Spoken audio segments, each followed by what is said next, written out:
নমস্কার সকলকে, simply Ananya YouTube চ্যানেলে সকলকে স্বাগত। আজকে আমরা চলে এসেছি কলকাতার নিদর্শন একটি জায়গা, কলকাতার ঐতিহ্যবাহী জায়গা। তো চলো সবটা তোমাদের সাথে ঘুরে দেখানো যাক। আর আজকে আমি একা আসিনি, আজকে আমার সাথে এসেছি আমার দুই ফ্রেন্ড। তো চলো তাদের ফেস্টিভ্যালটা দেখানো যাক। হ্যালো মোনা।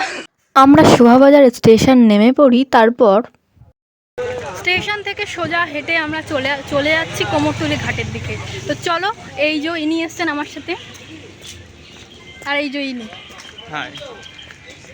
তো চলো যেতে যেতে তোমাদের সাথে সবটাই শেয়ার করব। আর কি কি ঐতিহ্যবাহী জিনিস দেখলাম, কলকাতার ঐতিহ্য, সেগুলো তো তোমরা সব দেখতেই থাকবে ব্লগের মাধ্যমে। ইতিহাস ঘাটলে জানা যায় এই ঘাটটি মূলত রাজা নবকৃষ্ণদেব সপ্তদশ শতাব্দীতে নির্মাণ করেন রাজবাড়ির দুর্গাপুজো, কলাবধূ স্নান করা প্রভৃতি কাজকর্মর জন্য। কুমোরটুলির এই ঘাটটি স্থানীয় সম্প্রদায়ের মৃৎশিল্পের জন্য গভীরভাবে জড়িত। এখানকার শিল্পীরা ঐতিহ্যগতভাবে তাদের ভাস্কর্য তৈরি এবং প্রতিমা নির্মাণের জন্য মাটি নিয়ে থাকেন এই ঘাট থেকে। সকালবেলার মনোরম দৃশ্যটা এখানে এতটাই সুন্দর লাগছিল যে এখান থেকে উঠতে ইচ্ছা করছিল না। তারপর কিছু অ্যাস্থেটিক ফটো তোলার পর আমরা চলে যাই আমাদের পরবর্তী ডেস্টিনেশন। অ্যাস্থেটিক ফটো তোলার পর আমরা চলে যাচ্ছি আরও একটি দারুণ লোকেশানে। এই যে আমার ইয়েরা, চলো দেখা হচ্ছে ওই লোকেশানে গিয়ে। উত্তর কলকাতার এই জায়গাটা হয়তো তোমরা অনেকেই চেনো, পুতুলবাড়ি। এই জায়গাটায় একটি আলাদা রকমের আভিজাত্য, একটি আলাদা রকমের ঐতিহ্য আনা লক্ষ্য করা যায়। এই পুরাতন ইট, উত্তর কলকাতার প্রত্যেকটা জায়গায়, প্রত্যেকটা বাড়ি যেন একটা আলাদা রকমের ইতিহাস লুকিয়ে রয়েছে। এই জায়গাটায় আমরা চলে এসেছিলাম, আর এই জায়গাটায় একটু বুনিয়াদি ফটো তোলার জন্য খুবই একটা ভালো লোকেশন। তোমরা ভিজিট করতেই পারো এই লোকেশনে। আমি ডিসক্রিপশন বক্সে লোকেশন লিঙ্ক দিয়ে দেব, তোমরা চাইলে আসতেই পারো। তারপর আমরা ওখান থেকে পৌঁছে যাই কুমোরটুলি আজকে যেই জন্য বিখ্যাত সেই জায়গায়। হ্যাঁ, ঠিকই ধরেছো তোমরা। দেখো এখানে দেখতেই পারছো কত ঠাকুর তৈরি হচ্ছে। দেখো কি সুন্দর নিখুঁত হাতের কাজ। এটি উত্তর কলকাতায় অবস্থিত একটি ঐতিহ্যবাহী পটুয়াপাড়া। এখানে লক্ষ্য করলে দেখা যায় পাশ দিয়ে বয়ে গেছে গঙ্গা নদী। 300 বছরেরও বেশি পুরনো এই অঞ্চলটি মৃৎশিল্প এবং প্রতিমা তৈরির জন্য বিশ্বজুড়ে বিখ্যাত।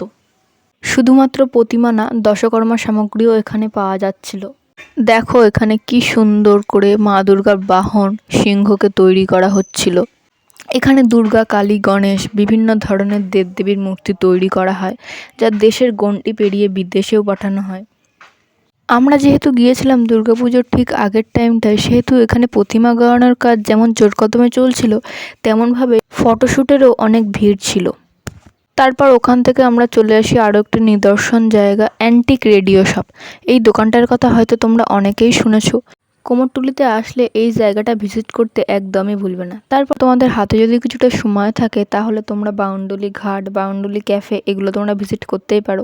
দেখতে দেখতে যেন মনে হচ্ছিল সেই 300 বছর আগের ইতিহাসে পৌঁছে গেছিলাম, যখন 1757 সালের দিকে উত্তর কলকাতার শোভাবাজার রাজবাড়ির রাজা নবকৃষ্ণদেব রাজা কৃষ্ণচন্দ্রের অনুপ্রেরণায় তার পারিবারিক বাড়িতে দুর্গাপুজোর ঐতিহ্য শুরু করে। তারপর দেবীর মূর্তি তৈরির জন্য কৃষ্ণনগর থেকে দক্ষ কুমোরদের এই উত্তর কলকাতার কুমোরটুলিতে আনা হয়েছিল। এরপরে এই কুমোরটুলির উৎপত্তি ঘটে। তারপর এখানে আমরা কিছু ফটোশ্যুট করে নেই। হ্যালো গাইস, তো এখন আমরা বাড়ি যাওয়ার পথে। এখন বাজে 12টা সামথিং। তো আমরা স্টেশনের কাছে চলেই এসেছি। তো এখন বাড়ি যাওয়ার পথে ছোটবি মুভি একটুখানি হলো। স্টেশন যেতে হবে এই রাস্তাটা দিয়ে। এই যে তোমরা যদি কেউ আসো তাহলে নিশ্চয়ই দেখতে পাবে এই রাস্তাটা, চিনতে পারছো এই রাস্তাটা। তো চলো স্টেশন যেতে যেতে তোমাদের সাথে আরও কিছু গল্প শেয়ার করা যাবে। খাওয়া দাওয়া শেয়ার করবো, টেনশন। আমরা কিছু এখনও খাইনি, তো খাবো। সকালবেলার ভাইবটা এত সুন্দর ছিল যে ফটো না তুলে পারছিলাম না। তো অনেক কিছু ভালো ছিল আমাদের আজকে দিনটা, খুব ভালো কাটলো দিনটা। তো চলো সঙ্গে থাকো, দেখতে থাকো। এখন আমরা ব্রেকফাস্ট করব। এখন ব্রেকফাস্ট লাঞ্চ দুটো একসঙ্গে হয়তো হবে। তো চলো। আর এই যে এইখানেও গঙ্গার ভাই। আর এই রাস্তা দিয়ে সোজা হেঁটে আমরা চলে যাচ্ছিলাম বাগবাজার ঘাটে। আর এই বাগবাজার ঘাটটা দেখো কত সুন্দর লাগছে। তোমরা কিন্তু এটা ভিজিট করতে একদমই ভুলবে না। তারপর চলে আসে আমাদের ট্রেন। বাগবাজার থেকে আমরা ট্রেনে উঠি।